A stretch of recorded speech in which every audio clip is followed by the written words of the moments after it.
จากนี้ไปเป็นรายการพุทธานุภาพดำเนินรายการโดยพระธรรมกิติเมธีผู้ช่วยเจ้าวาดวัดราชาธิวาสวรวิหาร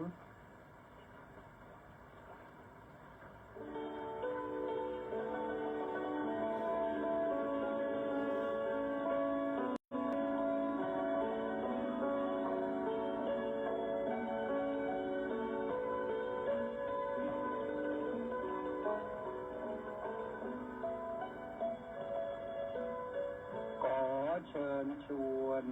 มาฟังธรรมนำชีวิตขัดเกลาจิตบริสุทธิ์ผุดผ่องใสเสริมปัญญาบารมีให้จิตใจสุขสดใสเมื่อได้ธรรมนำชีวารายการพุทธานุภาพจัดสรรให้คำบรรยายจากคำพีมีคุณค่าไม่ต้องค้นไม่ต้องอ่านให้เมื่อยตาได้เวลาพร้อมเชิญเปิดรับฟังทำจบแล้วสงบจิตสักครู่สำรวจดูจิตของตนก่อนทุกครั้งจิตว่างแล้วจักหลับได้ทรงพลังสุขสมหวังท้วนทุกท่านนิรันดร์เทิน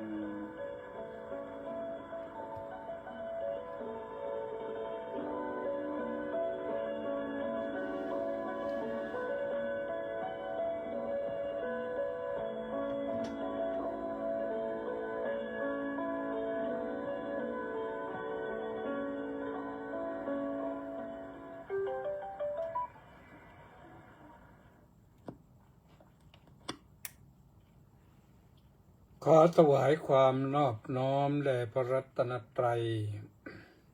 ขอคารวะพระเถรานุเถระเจริญสุขสวัสดีท่านสาธุชนทุกท่าน ได้เวลารับฟังรายการพุทธานุภาพซึ่งวันนี้ก็มาพบกันที่วันจันทร์ที่23มิถุนายนพระพุทธศักราช2568แรม14ค่ำเดือน7แล้วก็วันนี้ก็ขออภัยวันนี้แรม13ค่ำนะวันนี้มัน23แรม13ค่ำนะเดือน7 พรุ่งนี้ก็เข้าสู่วันโกนมะรืนก็เป็นวันพระที่25วันที่25เป็นวันพระ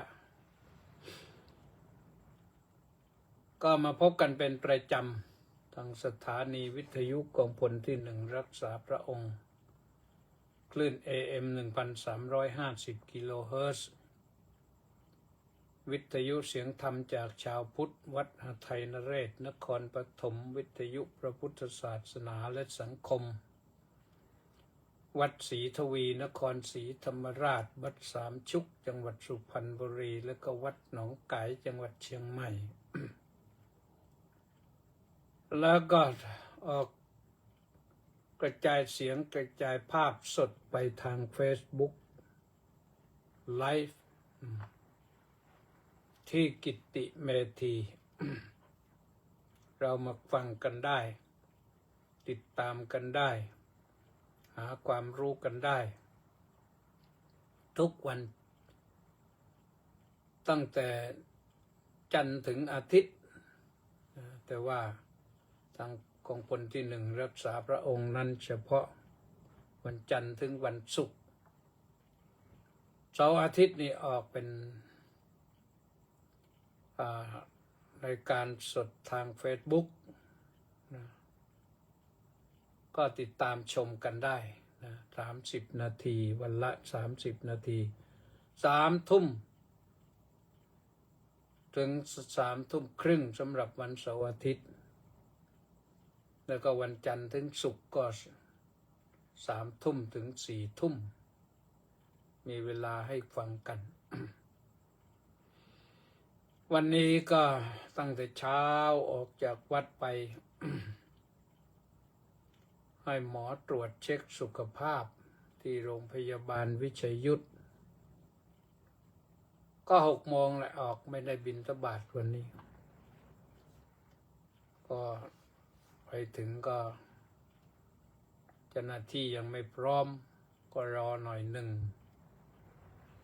แต่พอเจ้าหน้าที่พร้อมก็เริ่มชุดแรกโดยการชั่งน้ำหนักแล้วก็วัดความดัน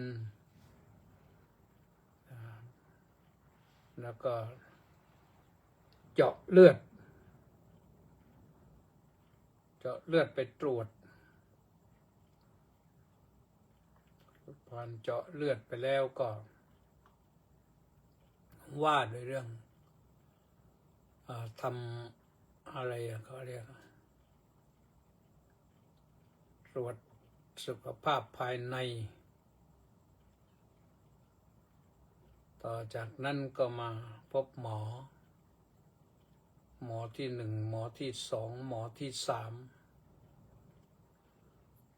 หมอก็ใช้เวลาไปจนถึง10 โมงเกือบครึ่งครึ่งกว่าแล้วแหละ10 โมงครึ่งกว่ากลับมาถึงวัดก็11 โมงพอดีทางโยมแปะศิริศักดิ์นครมาทำบุญก็เลยฉันเพลเลยฉันเพลเสร็จเรียบร้อยก็เจออาจารย์บัณฑิตสุทธมุสิกก็มาตะลอนอยู่นี่ภาคบ่ายก็เลยพาไปเที่ยวราชวิทยาลัยไปที่ศาลายาเสร็จภารกิจตรงนั้นก็พากลับไปส่งที่หน้ามหาวิทยาลัยธรรมศาสตร์อาจารย์บอกว่าจะไปเที่ยวเดินชมแถวนั้นแล้วก็จะนั่งเรือข้ามไปลงเรือท่าประจันข้ามไปวัดระฆังเพื่อจะไปไหว้อัฐิของสมเด็จพระสังฆราชสีซึ่งเชื่อมั่นว่าเป็นชาวนครศรีธรรมราชสมเด็จพระสังฆราชสีนี่อาตมาภาพเองก็ ได้แต่งคำกลอนเพื่อจำเองไว้ได้นะสีสุขมีสุขดอนนาคหานชิตปะวเรศาบโรรสชินวรแพยานวงปลดอยู่จวนนาปุณวาดเจริญทวน19 องค์ทรงได้19 องค์แต่ตอนนี้เป็น20แล้วปุณวาดเจริญอัมพรศพสมัยก็ว่าไปเลยนะยังไม่ได้ต่อก็ตกเย็นก็มานั่งคุยกันอีกหน่อยหนึ่งกับอาจารย์บัณฑิตสุทธมุสิกก่อนที่จะแยกย้ายกันเตรียมตัวออกอากาศบรรยายธรรมวันนี้ก็นำเสนอเรื่องบูชาพระพุทธเจ้าบูชาพระพุทธเจ้านี่ ว่าตามนัยยะอภิธรรมเลย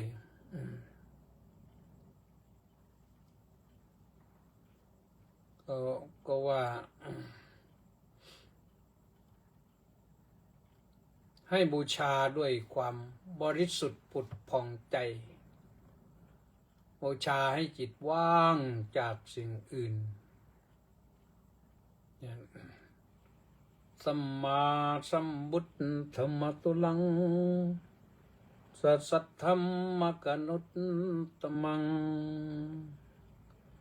อภิวาดิยภาสิสังอภิธรรมัตถสังฆัง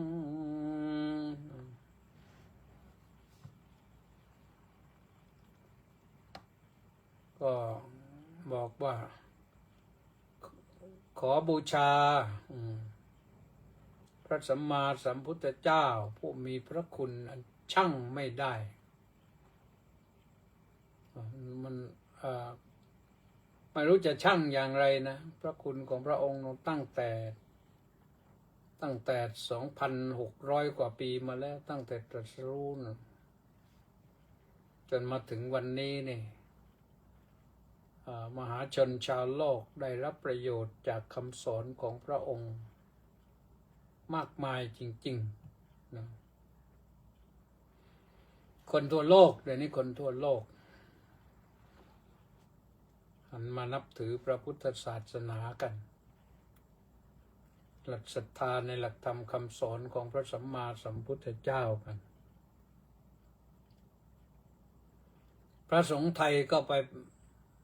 ปฏิบัติศาสนกิจเป็นพระธรรมทูตอยู่ในต่างประเทศนี่1,000 กว่ารูปนะประมาณ 1,500-1,600 รูปนะแล้วก็มีวัดอยู่ในต่างประเทศนี่ที่ไปจากประเทศไทยเนี่ยนะ500 กว่าวัดทั้งสองฝ่ายนะทั้งฝ่ายธรรมยุทธมหานิกาย500 กว่าวัดเดี๋ยวนี้เขามีการบริหารการปกครองมีสมัชชาสงฆ์ไทยในอเมริกาสมัชชาสงฆ์ไทยในยุโรปสมัชชาสงฆ์ไทยในออสเตรเลียนิวซีแลนด์แล้วก็สมัชชาสงฆ์ไทยในภาคตะวันออกเอเชียตะวันออกเอเชียตะวันออกใครก็เช่นเกาหลีแล้วก็ไต้หวันแล้วก็จีนแผ่นดินใหญ่ฮ่องกงก็มาด้วยนี่ก็มีกันทั้งสองฝ่ายคณะสงฆ์ไทยทั้งฝ่ายธรรมยุทธและฝ่ายมหานิกายในช่วงนี้ก็ช่วงที่พระธรรมทูตสายต่างประเทศของสายธรรมยุทธก็มาประชุมกันอยู่ที่ สารยาที่มหาวิทยาลัยมหามกุฏราชวิทยาลัยสารยาทางมหาวิทยาลัยจัดขึ้นเพื่อร่วมเฉลิมฉลอง98 ปีองค์พระประมุขสงฆ์คือสมเด็จพระอริยวงศาคตญาณสมเด็จพระสังฆราชสกลมหาสังฆปรินายกก็ประชนมพรรษาก็98 ปีนี้ในวันที่26ที่จะถึงเนี่ยใกล้กันมาแล้ว ก็ทางมหาวิทยาลัยก็จัดการเฉลิมฉลองโดยนิมนต์พระสงฆ์คณะธรรมยุทธมาประชุมสัมมนากันเพื่อระดมสมองจัดทำหลักสูตร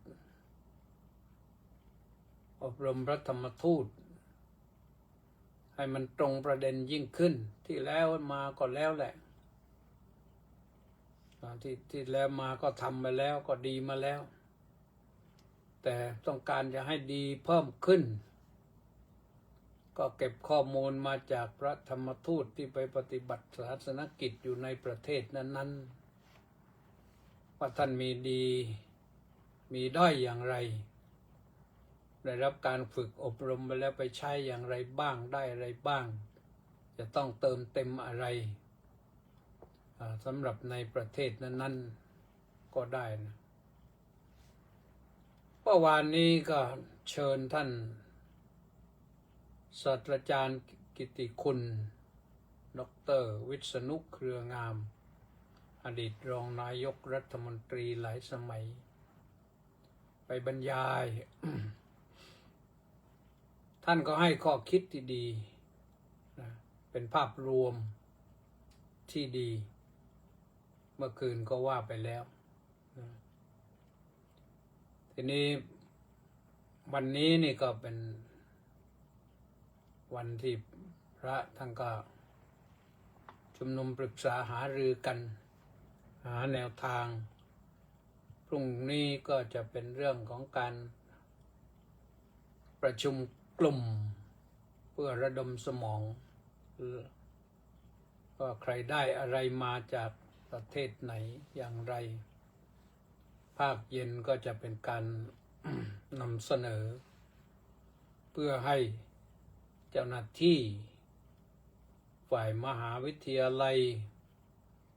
ได้ประมวลข้อเสนอเหล่านั้นมาจัดทำหลักสูตรให้มันตรงประเด็นยิ่งขึ้นทำงานได้ผลยิ่งขึ้น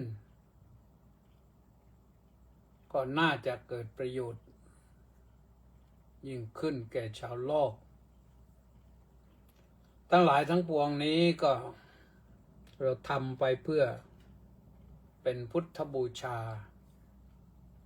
ที่พระพุทธองค์ทรงให้ไว้แล้วนะทีนี้เราบูชาพระพุทธเจ้านี่จะทำอย่างไรก็อย่างหนึ่งก็ต้องเคารพนะความเคารพที่หนักแน่นสัตถุครุธรรมครุเคารพหนักแน่นในพระศาสดา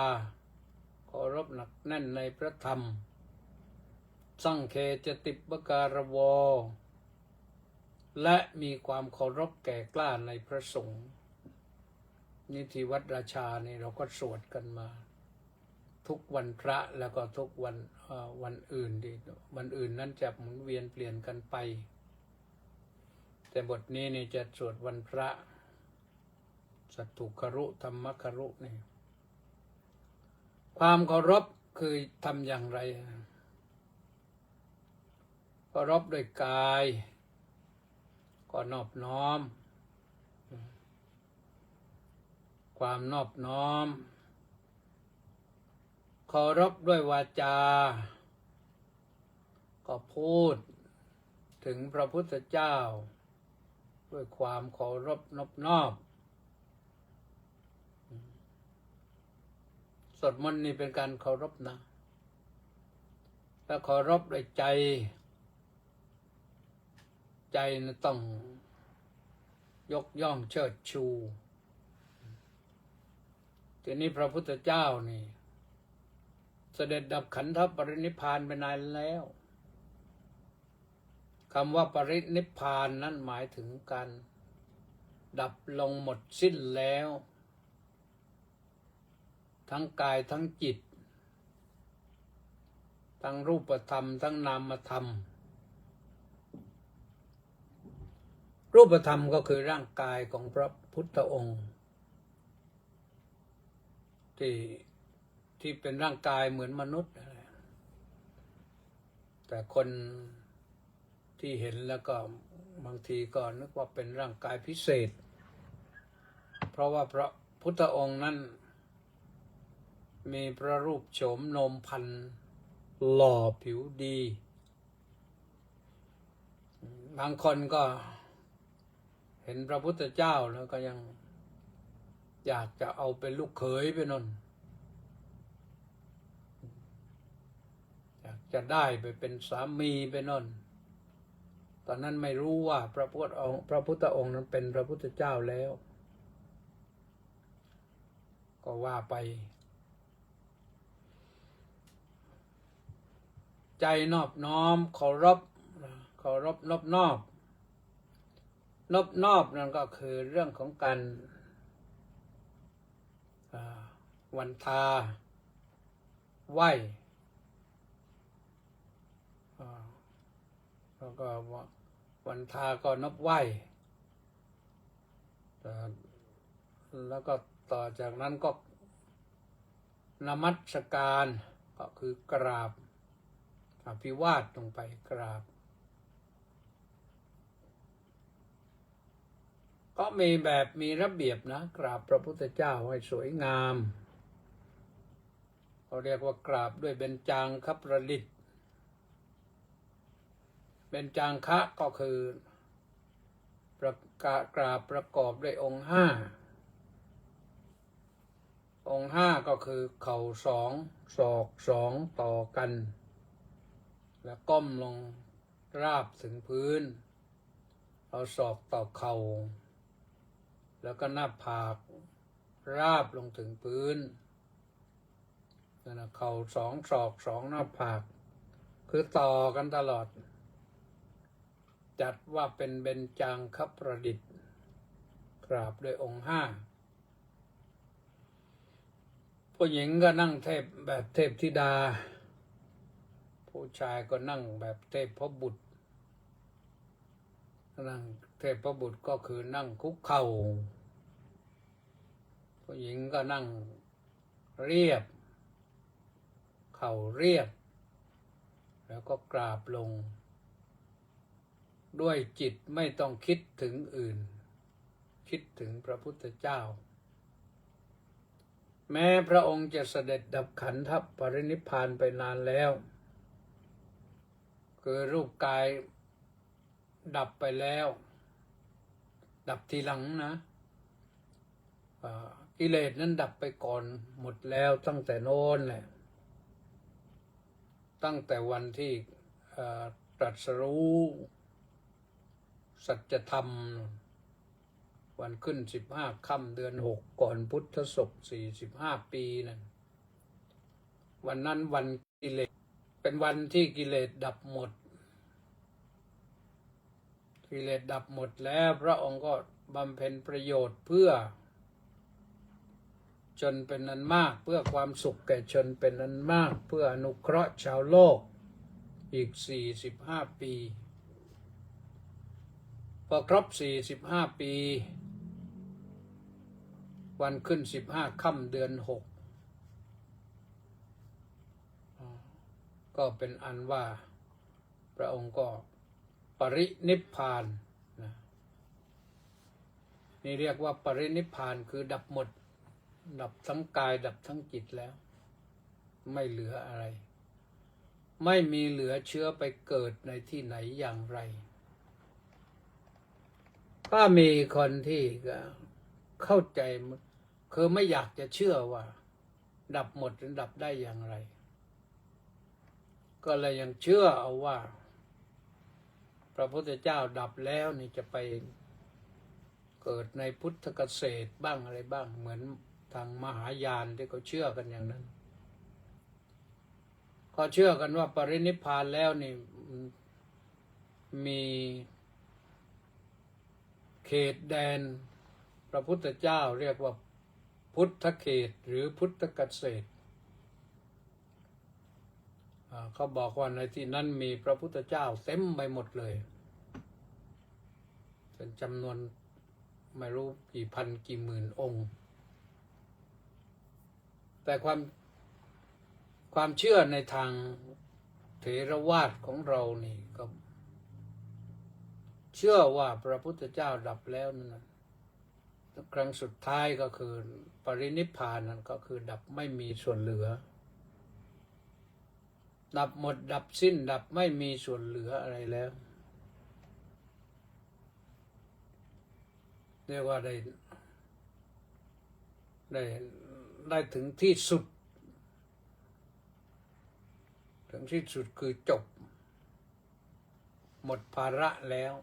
มอบภาระไว้ให้ลูกศิษย์ลูกหาเพราะฉะนั้นเราเคารพแล้วก็นอบน้อมกราบไหว้แม้พระองค์ไม่อยู่แล้วก็มีพระพุทธปฏิมาก็พระพุทธปฏิมาก็คนยังกราบไหว้ประนึกถึงพระพุทธคุณพระพุทธปฏิมานั้นอาตมาภาพเองนั่งคิดเอาว่าโอ้โหนี่คนหนึ่งที่มีผู้สร้างรูปเคารพขึ้นมาเพื่อน้อมรำลึกนึกถึงพระพุทธคุณเนี่ยไม่รู้กี่ล้านองค์แล้วตอนนี้แพร่กระจายไปอยู่ทั่วทั้งโลกนะไม่รู้กี่ล้านองค์แล้วไม่มีใครทำสถิติไว้มันมากมายเฉพาะในประเทศไทยนี่ก็มีพระพุทธรูปมากมายมโหฬารที่สุดแต่ไม่ใช่เริ่มกันที่ประเทศไทยนะประเทศอินเดียก็มีมาก่อนแล้วก็มีมากเหมือนกันแม้ว่ายังมีคนอินเดียที่นับถือพระพุทธเจ้านี่น้อยเมื่อเปรียบเทียบแล้วน้อยอยู่ยังไม่ถึง1%นะชาวพุทธในอินเดียนี่เดี๋ยวนี้ไม่ถึง1%ก็ประมาณ10 ล้านคนก็ถือว่ามีพระพุทธรูปมากสร้างมาตั้งแต่หลังพุทธกาลไม่เท่าไหร่นะเพราะฉะนั้นเราเคารพนอบน้อมอย่างน้อยๆก็นึกถึงพระบารมีว่าโอ้โหคนเดียวที่มีผู้สร้างรูปเคารพมากขนาดนี้นี่ไม่ใช่เรื่องธรรมดาพระราชานี่ก็มีเป็นร้อยเป็นพันองค์ในกุฏิอาตมาภาพเองนี่ก็มีหลายองค์พอไปเทศไปบรรยายไปอะไรมาไปสวดมาเขาก็ถวายพระพุทธรูปมาก็รับมาวางไว้ ใครขอก็ให้ต่อไปเพราะเขาขอพระนี่ดีคิดว่าอย่างนั้นเป็นเรื่องดีนะเคารพนอบน้อมแล้วก็ต้องนับถื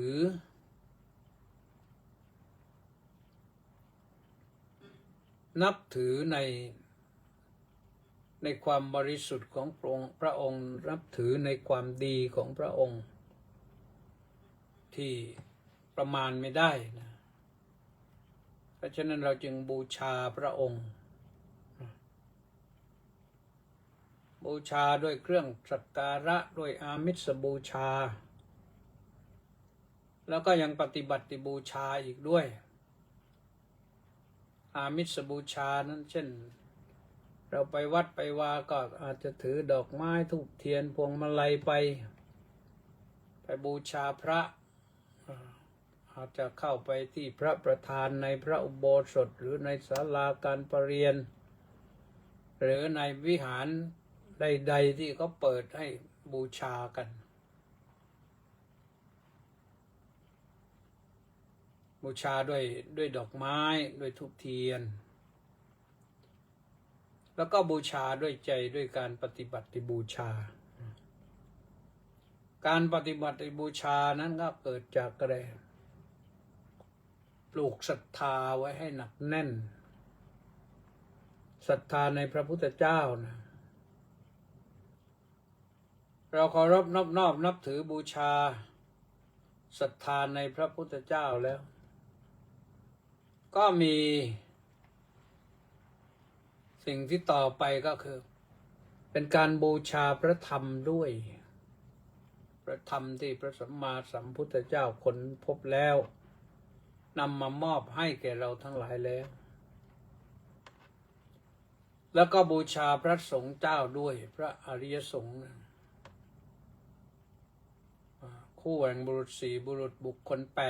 8 หรือพระโสดาปัตติมรรคพระโสดาปัตติผลพระสกทาคามิมรรคพระสกทาคามิผลพระอนาคามิมรรคพระอนาคามิผลพระอรหัตมรรคพระอรหัตผลอันนั้นเป็นธรรมะเป็นแต่ว่าผู้ที่บรรลุธรรมะนั้นคือเป็นบุคคลเรียกว่าโสดาบันสกทาคามีอนาคามีอรหันต์พระพุทธเจ้านั่นก็เป็นพระอรหันต์องค์หนึ่งเป็นพระอรหันตสัมมาสัมพุทธเจ้านี่ศรัทธาแล้วเราจะทำอย่างไรทีนี้มอบกายศรัทธาแล้วต้องมอบกายร่างกายนี้เวลาเราปฏิบัติใจต้องนึกนะอิมาหังภควาอัตตภาวังตุมห้ากังปริจจชามิว่าอย่างนี้โยมจำได้เราว่าให้ฟังอีกทีก็ได้อิมาหังภควาอัตตภาวังตุมหากังปริจจชามิว่ากล้องปากก็ว่าอิมาหังภควาอัตตภาวังตุมหากังปริจจชามิแปลว่าข้าพเจ้านี้ขอมอบกายถวายชีวิตแด่พระผู้มีพระภาคเจ้าพระองค์นั้นถ้าเราปฏิบัติธรรมไม่ต้องกลัวอะไรทั้งสิ้นเพราะได้มอบกายแก่พระพุทธเจ้าแล้ว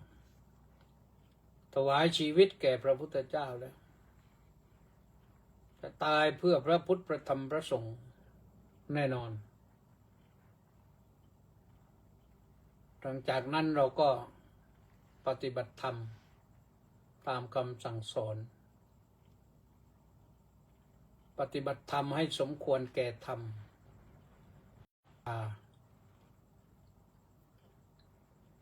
การปฏิบัติบูชานี่สำคัญนักพระพุทธเจ้าบอกว่าดีวิเศษกว่าอามิสบูชาไม่ได้หมายความว่า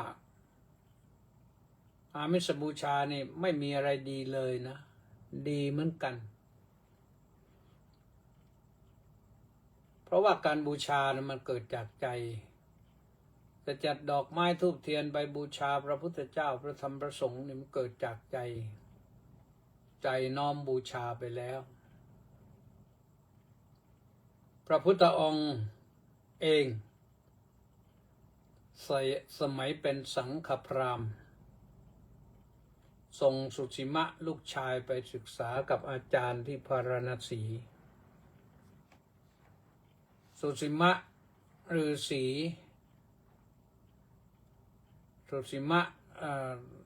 นักศึกษากับอาจารย์แล้วไม่อิ่มก็ขอลาอาจารย์ไปศึกษากับพระปัจเจกพุทธเจ้าที่อิสิปตนะนั่นแหละมฤคทายวันนั่นปรากฏว่าศึกษาตามพระปัจเจกพุทธเจ้าแล้วก็ได้บรรลุธรรมเป็นพระปัจเจกพุทธเจ้าด้วยชื่อสุสิมะปัจเจกพุทธเจ้าพ่อนึกถึงลูกชายคือสังฆพราหมณ์จัดผ้าจัดเสบียงออกเดินทางตามไปเยี่ยมลูกชายพอถึงอาจารย์ที่เป็นเพื่อนกันที่ฝากลูกชายไว้เพื่อนบอกว่าโอ้สุสิมะเขาไปศึกษาต่อกับพระปัจเจกพุทธเจ้าก็สังฆพราหมณ์ก็ตามต่อไปอีกจนไปถึงแดนแห่งพระปัจเจกพุทธเจ้าพอไปถึงสอบถามได้ความว่าสุสิมะปัจเจกโพธินั้นได้บรรลุเป็นพระปัจเจกพุทธเจ้าแล้วก็ปรินิพพานเสร็จแล้ว แล้วก็พระปัจเจกพุทธเจ้าก็เห็นไม่มีญาติไม่มีอะไรนี่ก็ประกอบพิธีชาปนกิจเรียบร้อยเสร็จแล้วก็สร้างเจดีย์ไว้องค์หนึ่งแล้วก็เก็บอัฐิของพระสุสีมะปัจเจกพุทธเจ้าไปใส่ไว้ในเจดีย์นั่นแหละสังฆพราหมณ์ไปถึงพอรู้ข่าวอย่างนั้นไม่รู้จะดีใจดีหรือเสียใจดี แต่ลูกได้หลุดพ้นแล้วนี่ก็ถือว่าเป็นบุญก็ไปถึงก็ตามธรรมดาของพราหมณ์ก็กอดพระเจดีย์สิเนี่ยเสร็จแล้วก็เดินไปเดินมาเดินไปเดินมาก็ไป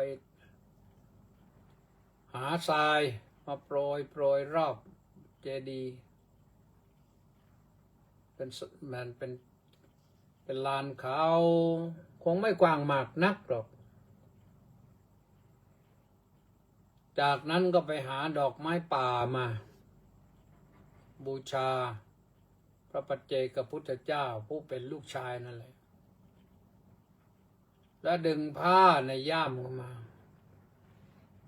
ที่เตรียมไว้นี่ก็ปักเป็นธงบนยอดเจดีย์ดอกไม้ก็บูชาไปรอบๆที่ลานทรายขาว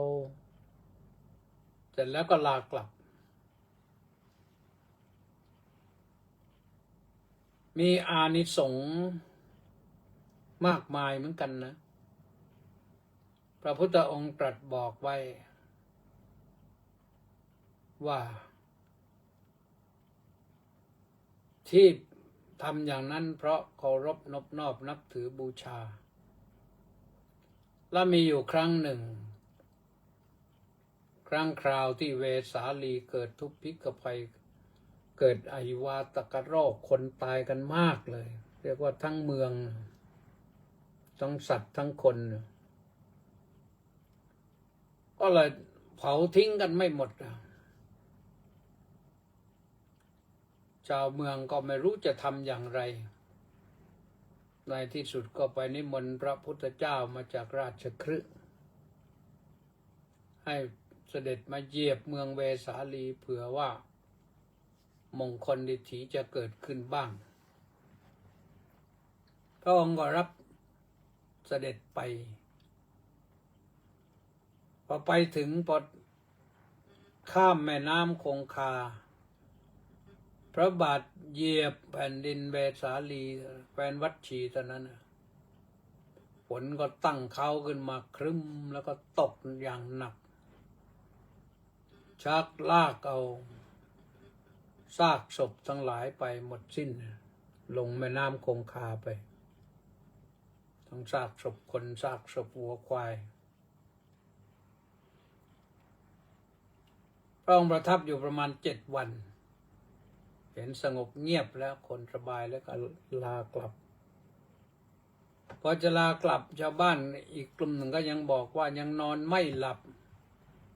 พอตกกลางค่ำกลางคืนก็มีเสียงร้องไห้โหยหวนครวญครางของคนที่ถูกโรคขจัดเอานั่นแหละก็เลยต้องนิมนต์ให้พระพุทธองค์อยู่ต่อพระพุทธองค์ก็เลยทรงรับสั่งให้พระอานนทเถระไปประพรมน้ำพระพุทธมนต์ทั่วเมืองเวสาลี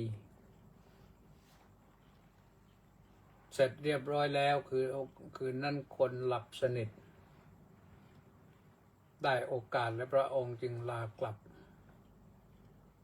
พอลากลับนี่ก็ปรากฏว่าสองข้างทางนี่ดอกไม้เต็มไปหมดเลยดอกไม้จัดไว้บูชาพระพุทธเจ้าและมีธงด้วยธงแผ่นผ้าที่เขาเหมือนที่เราทำเป็นธงราวนะผูกเชือกผูกได้เขายาวๆเย็บผ้าเศษผ้าเขาที่ได้แล้วก็ขึงไปยาวๆนะ ก็ปรากฏว่าพระก็ตื่นเต้นเกิดอะไรขึ้นนี่เป็นอย่างนี้พอกลับไปถึงราชคฤห์ก็สนทนากันเวลุวันเนี่ยนะสนทนากันว่าบารมีพระพุทธเจ้านี่เหลือล้นจริงๆมันเป็นยังไงพระองค์รับทราบเหตุที่พระสนทนากันก็เลยเสด็จไปกายนุตถภิกขเวเอตระหิกธายะสันเนชินานั่งสนทนาอะไรกันภิกษุทั้งหลายพอภิกษุเล่าเรื่องราวทั้งหมดแล้วเห็นดอกไม้เห็นธงตลอดเส้นทาง90 กิโลเมตรเนี่ย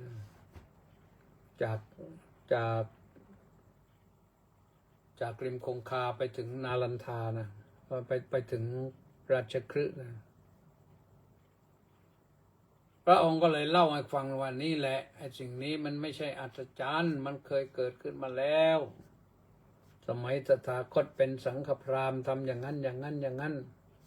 ไอ้ดอกไม้ที่เกิดขึ้นก็เพราะเราเอาดอกไม้ป่าไปบูชาเจดีย์ของพระปัจเจกพุทธเจ้าสุสิมะปัจเจกพุทธเจ้าผู้เป็นลูกชาย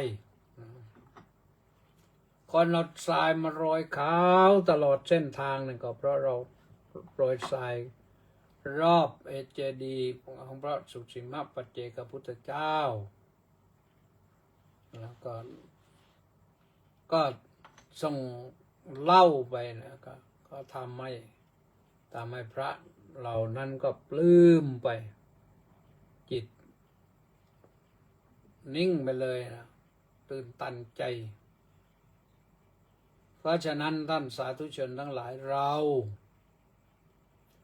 บูชาพระพุทธเจ้านี่ปฏิบัติตามดีที่สุดมีความเชื่อมั่นเป็นอันดับแรกศรัทธาถ้าศรัทธาในเรื่องทานพระองค์ก็ทำทานให้ดูเป็นตัวอย่างแล้ว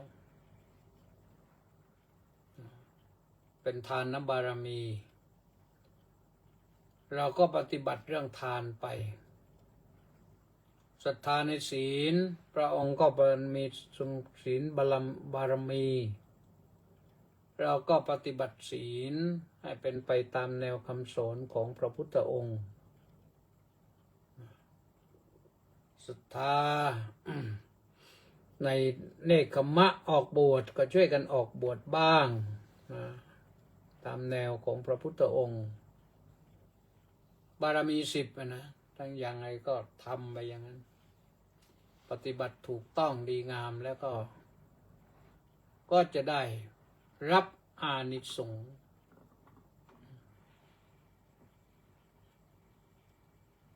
ศรัทธาในเรื่องพระปัญญาบารมี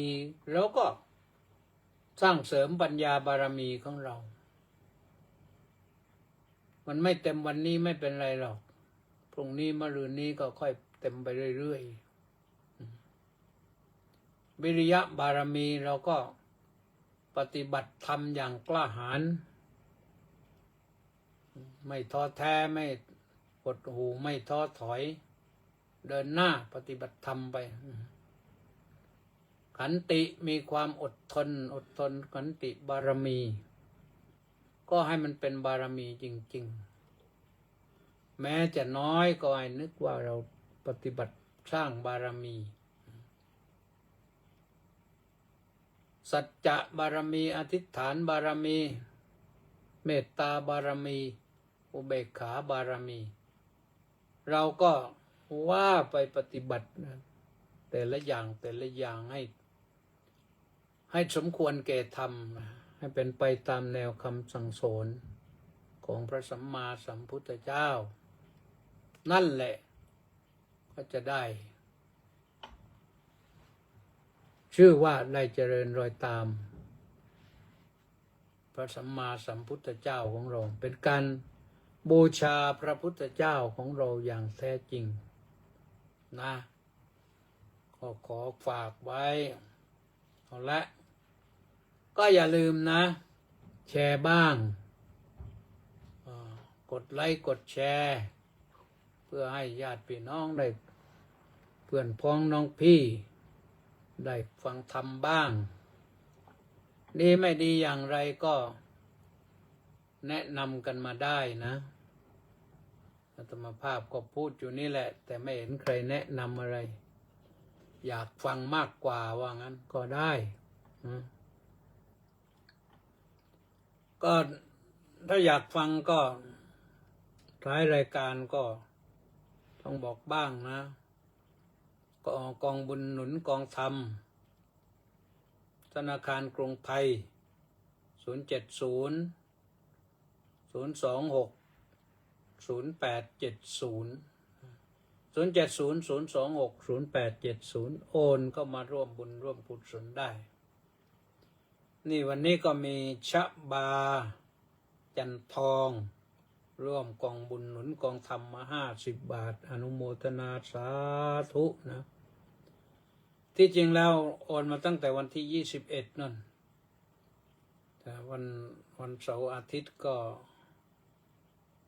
คิดว่าไม่รู้โยมจะได้ฟังหรือเปล่าเลยเอามาบอกวันนี้ก็ขออนุโมทนาเป็นรายการที่22นะ ในเดือนนี้แล้วก็ขออนุโมทนาบุญกับเฉลิมและ FC อีก685คนออนไลน์เข้ามารอรับฟังสาธุสาธุสาธุนอกจากนั้นก็จะได้อ่านรายชื่อผู้เข้ามาทาง Facebook นะว่ามีใครบ้างใครเข้ามาบ้างก็ลองดูเริ่มด้วยมณีแสงจันทร์สาธุสมศรีลักษณะวิราชสาธุมณีแสงจันทร์ก็บอกว่าน้อมกราบนมัสการสาธุสาธุสาธุเจ้าค่ะสาธุสมศรีก็น้อมกราบนมัสการสาธุสาธุสาธุเจ้าค่ะสาธุ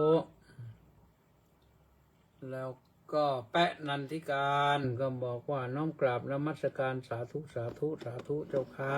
สาธุเล็กวังบุรพานุกูลแก้วสุขกราบสาธุครับสาธุแจ๊โสจากนครสวรรค์นะกราบนมัสการเจ้าค่ะสาธุสาธุสาธุสาธุสุพรรณีวันดีบอกอย่างเดียวว่าสาธุสาธุสาธุสาธุแล้วก็กิมอินบนแท่นก็บอกว่ากราบนมัสการเจ้าค่ะสาธุสาธุสาธุสาธุเจ้าค่ะสาธุพระไพโรธยาวระอนุโมทนาสาธุสาธุครับสาธุนิวFC นะไพโรธนี่ลีลาวดีดอกสร้อยนครสวรรค์เหมือนกันน้องกราบนมัสการด้วยความเคารพอย่างสูงเจ้าค่ะสาธุแล้วก็ประสานเรืองดิษกราบนมัสการครับสาธุสาธุสาธุกระป๋อมสาธุปีรนันท์นิลวันเมื่อวานมาแล้วนี่น้องกราบนมัสการพระเดชพระคุณท่านเจ้าคุณอาจารย์กระป๋อมสาธุพาลูกชายสุดหล่อมาเยี่ยมวัดด้วยเมื่อวานนี่เมื่อวานหรือวันซืนเนาะแล้วก็ขวัญตาพอบำรุงกราบนมัสการพระคุณเจ้าด้วยความเคารพยิ่งเจ้าค่ะสาธุวรวุฒิแก้วแก้มพุทธน้อมกราบนมัสการขอรับท่านเจ้าคุณท่านพระอาจารย์สาธุสาธุวรวุฒิแล้วใครอีกบินคิมบอกว่ากราบนมัสการพระเดชพระคุณท่านเจ้าคุณอาจารย์ครับผมสาธุมีไหมพระเทพสิริวชิระเวทีไกรแก้วกราบถวายความเคารพพระเดชพระคุณครับอยู่ไหนแล้วเนี่ยเข้าใจว่าบินแล้วหรือว่ายังรออยู่ที่สนามบินดอนเมืองก็จะไปไหนล่ะจะไปออสโลหรือจะไปไหนเนี่ยไป ไกลไปทางโน้นแหละนะไม่แน่ใจจะไปเนเธอร์แลนด์หรือไปเดนมาร์กหรือไปสวีเดนหรือไปนอร์เวย์ต้องใส่ราชโคตโอ้นะเจ้าคุณไปไหนนะเจ้าคุณไปไหนจำไม่ได้บอกแล้วแหละว่าไปไหนเดินทางโดยสวัสดิภาพแล้วกันนะบอกกัปตันเลี้ยวๆอย่าให้ผ่านไปทางอิหร่านนะผ่านไปทางอิหร่านเนี่ยเดี๋ยวเขาหลงเข้าใจผิดคิดเป็นอื่นแล้วจะยุ่งนะต้องใส่ราชโคตบอกว่าน้อมกราบนมัสการหลวงพ่อเจ้าคุณขอรับสาธุสาธุสาธุสาธุแล้วก็ว่าที่ร้อยตรีสำราญมีปลอดดอกไม้สวยๆมา1 ช่อสาธุสริดพองแทสะบำรุงสาธุครับพระอาจารย์ดร.ป้ายแดงสาธุพีรนันท์นิลวันยังบอกว่าน้อมกราบนมัสการขออนุญาตเรียนถามว่าพระภิกษุใส่สร้อยคอห้อยพระได้หรือไม่ครับผมพระนี่เขาให้ถอดหมดแล้วแม้แต่กางเกงในก็ไม่เหลือถ้าเป็นของสำหรับคฤหัสถ์แล้วก็ไม่ใส่ก็ไม่ต้องอาบัติปาราชิกหรอกแต่ไม่แน่ถ้าโจรมันเห็นก็อาจจะตัดคอก็ได้พระพุทธเจ้าให้พระภิกษุนี่ปลดเปลื้องเรื่องคฤหัสถ์ให้หมดสิ้นอย่าให้มันเหลืออยู่ยกให้คฤหัสถ์เขาไปพระไหนทำก็ถือว่าต้องอาบัตินะต้องอาบัติก็คือมีโทษมันไม่ปาราชิกหรอกแต่มีโทษนะมีโทษหนักเบาตามฐานานุรูปนะต้าสิทธิมงคลนมัสการสาธุครับสาธุแล้วประเทศสิริวชิรเวทีไกรแก้วบอกรอขึ้นเครื่องครับเนเธอร์แลนด์ไปเนเธอร์แลนด์ครับที่โน้นเขาใช้ภาษาว่าเนเธอร์แลนด์นะที่บ้านเขาเรามาออกเสียงว่าเนเธอร์แลนด์ก็ถือแล้วแต่ก็พอเข้าใจกันได้ประชุมสุขสำราญกราบนมัสการครับท่านเจ้าคุณอาจารย์ด้วยความเคารพอย่างยิ่งครับโอ้สาธุแม่ชีสมใจสาธุสาธุสาธุเจ้าข้าสาธุแล้วก็คำรณแย้มเยือนกราบตักยามเช้ากราบเท้ายามเย็นขอรับดูเพิ่มเติมดูอะไรบ้างเพิ่มเติมจากเมืองเบอร์เวอร์เล็กนิวยอร์กครับผมไปตลอดไปที่โน้นนะท่านเจ้าคุณจะฝากของสำคัญไปให้นะจะกลับวัดฟลอริดาหรือเปล่าเดี๋ยวจะฝากเจ้าอาวาสไปก็เอาละท่านสาธุชนทั้งหลายหมดเวลาพอดีขอความสุขสวัสดีจงมีแก่ทุกท่านพบกันใหม่วันพรุ่งนี้สวัสดี